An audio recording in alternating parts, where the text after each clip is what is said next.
കുറച്ചായിട്ടാ നമ്മൾ cooking video ഇട്ടിട്ട് video എടുക്കാനേ പറ്റിയിട്ടില്ല, ഫുള്ള് തിരക്കായിരുന്നു. അപ്പൊ എന്തായാലും നമ്മൾ ഇതുവരെ ചെയ്തൊരു വെറൈറ്റി ഐറ്റം പിടിക്കാന്ന് വിചാരിച്ചുട്ടാ. അതിന് വേണ്ടിയിട്ടാണ് കുഞ്ഞു കുഞ്ഞു ചെമ്മീൻ, അതായത് പ്രോൺസ്, അത് റെഡി ആക്കണത് കേട്ടാ. വെരി സിമ്പിൾ മസാലാസിൽ ഒരു സിമ്പിൾ സാധനം. ഉപ്പും മുളകുപൊടിയും മഞ്ഞപ്പൊടിയും ചേർത്ത് റെസ്റ്റ് ചെയ്യാൻ വെച്ച ചെമ്മീൻ ഉണ്ടല്ലോ, അത് ഇതുപോലെ ഫ്രൈ ചെയ്തെടുക്കണം കേട്ടാ. നല്ലപോലെ ഫ്രൈ ചെയ്യണ്ട, ഒരു 3 മിനിറ്റ് അത് മതി. വേറൊരു പാനിൽ കുറച്ച് എണ്ണ ഒഴിച്ച് അതിൻ്റെ കൂടെ കുറച്ച് നെയ്യ് ആഡ് ചെയ്ത് നമ്മുടെ ഓൾ സ്പൈസസ് അതിൽ ഇട്ട് കൊടുത്തതാ ഇതുപോലെ ഒന്ന് ഇളക്കി കൊടുക്കണം കേട്ടാ. ഏകദേശം ഇപ്പൊ പെടിയായിട്ടുണ്ടാവും സ്പൈസസ് ഇട്ടപ്പോ തന്നെ. അതെ, നമ്മുടെ സ്റ്റൈലിൽ ഒരു പ്രോൺസ് ബിരിയാണി ചെയ്യണ്ടാ. ചെമ്മീൻ നമ്മളധികം കഴിക്കാത്ത ഐറ്റം കേട്ടോ, അതുകൊണ്ട് തന്നെ ഇതിന്റെ ടേസ്റ്റ് എങ്ങനെ വരും, ബിരിയാണി എങ്ങനെ വരും എന്നുള്ളതിൽ വലിയൊരു പിടിയില്ല കേട്ടാ. ഞാൻ ആദ്യമായിട്ടാണ് ചെമ്മീൻ കുക്ക് ചെയ്യുന്നത് തന്നെ, പക്ഷെ ചെമ്മീൻ ഒരുപാട് കുക്കായ റബ്ബറി ഫീലിംഗ് കൊണ്ടുവരുന്ന എനിക്ക് അറിയാട്ടാ. സാധാരണ ബിരിയാണി വെക്കുന്ന പോലെ എല്ലാ ഐറ്റം ഇട്ട് കൊടുക്കാട്ടാ. അതിലേക്ക് നമ്മുടെ ഫ്രൈ ചെയ്ത് വെച്ച ചെമ്മീൻ ഇതുപോലെ ഇട്ട് കൊടുക്കുക, അത്രേ ഉള്ളൂ. ശരിക്കും ഈ കുക്കിംഗ് എന്ന് പറഞ്ഞാൽ നല്ല ബ്യൂട്ടിഫുൾ ആയിട്ടുള്ള ഒരു കൺസെപ്റ്റ് ആണ് കേട്ടോ. ഉണ്ടാക്കുന്നവനും സുഖമാണ്, കഴിക്കുന്നവനും സുഖമാണ്. പക്ഷെ ഒരുവിധപ്പെട്ട ആളുകളൊക്കെ ഈ കുക്കിംഗ് ഒഴിഞ്ഞു മാറണ്ട ചെയ്യുക, അതെന്താന്ന് എനിക്ക് ഇപ്പോഴും മനസ്സിലായിട്ടില്ല. നന്നായി ഉണ്ടാക്കാൻ പഠിച്ച വയറ്റിന് ഒരു കുഴപ്പം വരാത്ത നല്ല ഭക്ഷണം നമുക്ക് തന്നെ കഴിക്കാട്ടാ.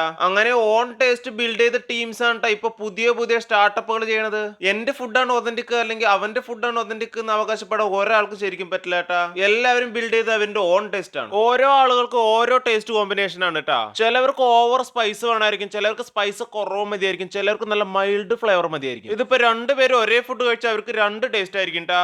ആ ഒരു കോൺസെപ്റ്റ് വെച്ചിട്ടാ പറഞ്ഞത് ഒതന്റിക് ഫുഡ് ഒന്നും ആർക്കും അവകാശപ്പെടാൻ പറ്റില്ല എന്ന്. അങ്ങനെ പറഞ്ഞ് നമ്മുടെ ബിരിയാണി ഇവിടെ റെഡി ആയിട്ടാ. വളരെ സിമ്പിൾ ആയിട്ട് ഉണ്ടാക്കാൻ പറ്റുന്ന പ്രോൺ ബിരിയാണി. പ്രോൺ എല്ലാം വളഞ്ഞ് ഒരു കുഞ്ഞൊരു സംഭവമായിട്ടാ. വെള്ളത്തിന്റെ അളവ് ഒരു പൊടിക്ക് ചേഞ്ച് ചെയ്തുകൊണ്ട് ഒരു പൊടിക്ക് കട്ടിയായിട്ടാ. ലുക്കിലല്ലോ ടേസ്റ്റിലല്ല കാര്യം.